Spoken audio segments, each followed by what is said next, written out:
Now, this is a spiritual channel, and you probably ask yourself, what does being for the streets have to do with my spirituality? If I want to be for the streets, I can be for the streets. Absolutely. You can be for the streets, you can be for the pavement, you can be for the suburbs, you can be for the community, you can be for the neighborhood, you can be for the block, you can be for the country, you can be for the nation, you can be for the universe, the multiverse, you can be for all that is. I honestly do not care. What I am here to do is to show you the reality of what comes with that specific lifestyle, and especially what it does to us spiritually.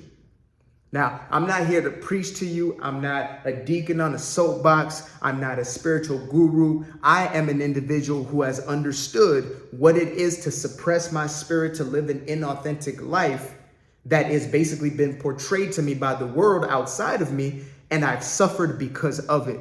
I am the individual who at one time was living for the streets, and I found myself losing myself. Now, let's get into what exactly is this thing of being for the streets, right? You probably know what it means by now, but it is essentially when you are basically so liberated that you have no true discernment over who you lay with, stay with, and play with. And you guys know what I mean. It's basically when you are in a state when you are seeing your own worth or your own liberation through the means of S3X. I'm not going to say it because I know these channels be tripping sometimes about words like that. No idea why, but I'm still going to save myself that hassle in the future. So when you are basically giving yourself to anybody, when you are not discerning who you are actually interacting with within that intercourse or within that stay and play, you are suppressing your spirit. Yeah.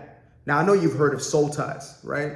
And you might think to yourself, well, I did a cleansing ritual and I did this, that, and the third. So my soul tie doesn't really exist. Well, sweetheart, I wish it was that way. However, when you look at it even from a biological standpoint, every gland of DNA or every trace of DNA lasts a few thousand years. That's how we're able to bury and dig up bodies 1,000 years after and know exactly who that was or how that person lived, X, Y, and Z.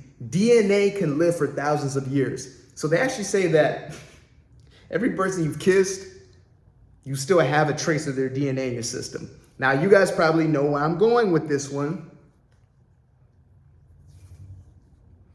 DNA is here to stay. And what is DNA? DNA is the coding of who we are as a human being, right? It is the coding that creates our characteristics. Now, think about this. When you stay and play with an individual who, let's just say, lives a little bit on the dark side of this life. Let's just say is an individual with characteristics that you would not like carried on to your children and the next generation. If you were to stay and play with an individual like that and they pass their DNA on to you,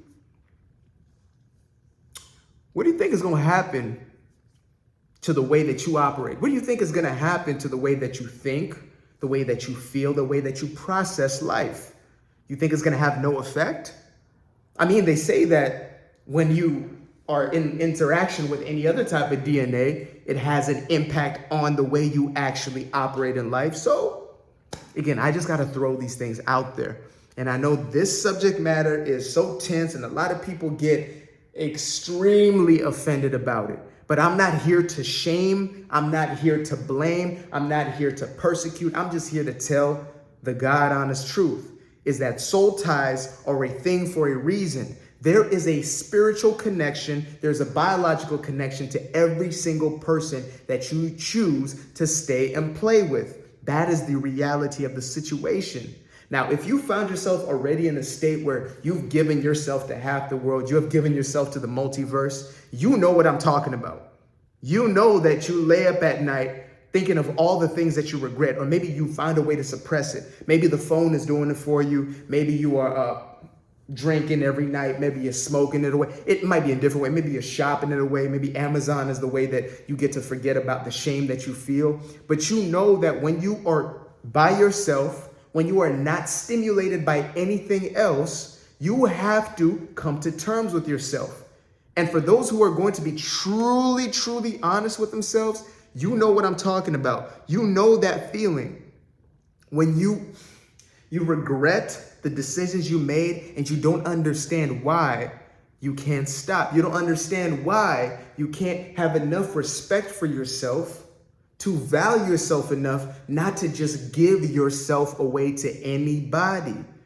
And I know we get fooled into this narrative that is liberation. We have been tricked into thinking that giving away your essence, giving away something that is so miraculous, like this is the way in which human beings create another human being. That's how magical this actual act is. Yet we've been tricked into giving it away, into freely spewing it into the streets for anybody. And this is for both women and men. They have tricked us into this. And the media will continue to perpetuate a message that says, this is nothing, just give it, it's whatever. It's exploring yourself, it's liberation, it's finding yourself. Well, I tell you this, something about finding yourself. You can't find yourself outside yourself. You have to go within. That's a whole nother story, a whole nother video for a whole nother time. But I'm gonna get back to the point. When you are giving of yourself physically, you are also giving of yourself spiritually to an individual. And when you connect in that way, that is that intimate, that individual is going to be a part of who you are. So if that person has characteristics that you do not desire, those are now intermingling with your own being. Y'all might think I'm crazy. Somebody's going to think to themselves, man, that's not true, or try to bring up articles. Please try disprove me. Try disprove me. But the ones who are going through this know exactly what I'm talking about. You don't know why you all of a sudden have certain thought processes, why you didn't really used to think crazy. Now you think crazy because you laid up with Mr. or Mrs. Crazy. But you can't really connect the dots. You're thinking it's something else. So it's depression, it's this, that, and the third, but it actually is you joining yourself to multiple individuals with multiple personalities. Now we're walking around here with 17 individuals, 15, 35, 135 different personalities, wondering why we cannot keep our own identity. Now, I'm not a person who says this is the end, this is doom and gloom, it is done for you. I genuinely believe that we can all come back to ourselves. We can all find ourselves once again, but that takes a conscious decision, not interested, but committed. It takes a conscious decision to actually regenerate yourself, to actually renew who you are, to come back to yourself again. And that takes making a decision to stop the activity. I'm not here to be your deacon and your pastor and tell you that you got to be celibate. I'm not here to say any of that. I'm a grown man. I understand what this world has and what this world throws at you. But I'm going to be honest with you. If you ever want to change, if you ever want to experience a life that is truly yours, as opposed to forever living in this guilt and shame, and then you got to all of a sudden be defensive about everything, and you always have to feel on edge, you have to make a decision. Now, I could probably create another piece of content if you guys want that's just simply about how to regenerate yourself from throwing yourself into these streets, right? Because, they're giving us Meg, they're giving us Cardi, they're not giving us Lauryn Hill, they're not giving us Erykah Badu, right? They're giving us individuals who are selling us the image. They're selling us the glamorization of giving ourselves away for nothing. And some people might think, well, get that bread, then leave, right? So you're thinking, well, at least I'm making a bag off of it. At least I'm making some money off of it. Think about this.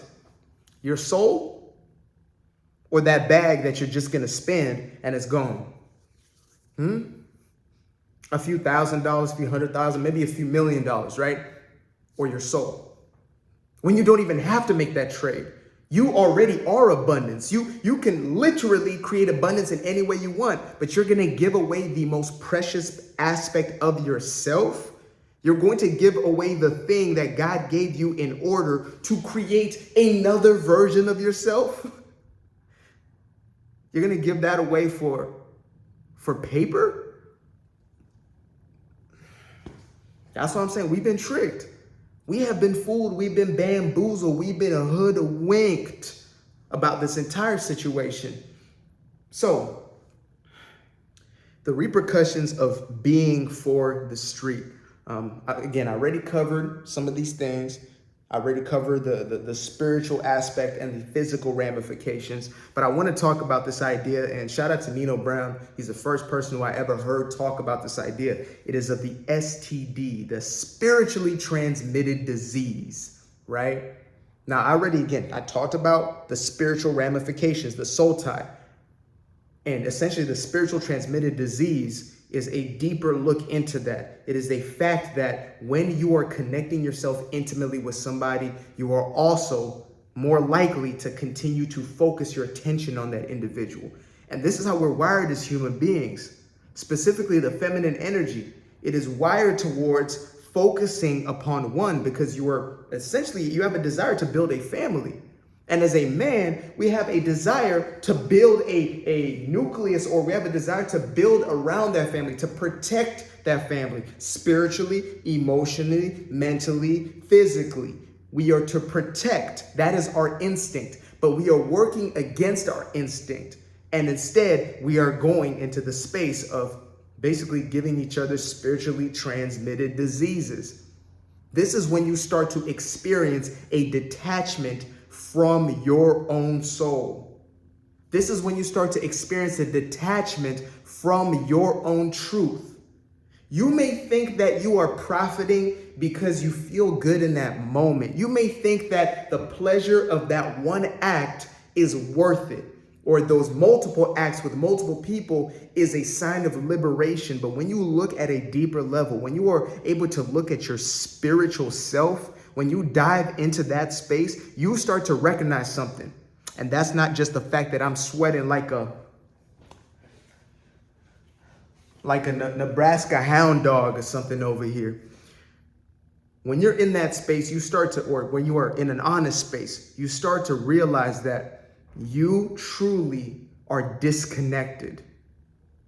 And for good reason. You have taken on the identities of multiple people. You've taken on the spiritual, the essences of multiple people, and you have suppressed your own in the pursuit of pleasure, in the pursuit of meaning, in the pursuit of self-worth. Maybe you're doing it because you're looking for belonging. I've seen individuals, even within the celebrity world, who came from being somebody who respected themselves to thinking they had to be in this bad bee energy and living the hot girl summer life. And they even proclaimed that they didn't feel right doing it. Like they felt kind of awkward and they feel like an awkward individual. And I said, well, that's because you a nerd. Like when I was in the streets, and I was literally in the streets selling dope and, doing different things, I realized, bruh, I know I've been here for some years, but this is not me. I was not raised around this. I was not raised for this. Like I'm a nerd. I am a nerd. What am I doing in the streets? I was raised with two folks in the house. I want a family. I want a nucleus that I want to build. I'm not really for this. And I had to be honest with myself and step into that. And as I started seeing individuals around me, I realized not everybody is actually buying into this. Some people are doing it to fulfill an identity need. Some people are doing it to fulfill a belonging need. Some people are doing it to fulfill a void within themselves. Some people are looking for love in all the wrong places, or they've been taught that in order for somebody to love them, they must, have S3X, so they'll give it to anybody hoping that person stays. But in truth, all they're doing is saturating themselves with them spiritually transmitted diseases. Like I wish I could tell y'all the feeling that I get. Like I literally envision my own daughters and me having conversations with them and me living a life that can portray what self-worth and true value, what true liberation looks like. Liberation of the soul and the spirit, not the liberation they sell us of giving your body away, but actually valuing who you are and saying, I'm royalty. I am, I'm one with source. I am one with my spirit. I am one with God. And if you are looking to enter into my world, you must match me where I am. But instead, we bring ourselves all the way down and we're still seeking something that is now connected and divine. So it's very ironic because we find ourselves basically having expectations to have, the perfect person. I want the perfect woman, the perfect man in my life, even though I have now devalued myself. And again, I'm not saying that you can't bring yourself back into that space, but it takes work. It takes actual work. I could not have expected to meet the woman that I did with all the incredible attributes that she has about her if I did not have those attributes or develop them within myself. So there is hope for everybody. I promise you that. There is recovery for everybody, but it makes a conscious choice to no longer go with the narrative of society. It makes a conscious choice of unplugging yourself from that matrix because it's a lie. On both sides, it's a lie. For men, they're telling us that our worth is based off of our notch count. For women, they're telling you that in order to liberate yourself and feel free, truly free, you have to give yourself away without really any type of investment. So that's all I really got to say on this subject matter for now. I know that there's going to be mad comments from every side, and I'm down with all of it. But all I do want to leave you with is this. Let's start the conversation. Let's see where it goes. And if you guys want to hear something deeper, or if you guys want to go deeper into any of these, topics that I touched upon, because it gets much deeper than just what I gave you right now. This is just all that came off the top of my head. So if you guys want to get deeper on the subject matter, let me know ASAP. I would appreciate that you subscribe to the channel, you share this with a friend. And I got this toxic hoodie. To be honest, y'all, if y'all want one of these, I'm gonna honestly put this in the caption. Yeah, I'm gonna put a link in the caption, let y'all be able to cop one of these. So yeah, remember to stay anti-toxic or no toxic at all. Just none. You don't even need a little bit of it, not even a little bit. And I X the X out because that X just had to go first. That's really it. Love y'all. Appreciate y'all. Peace.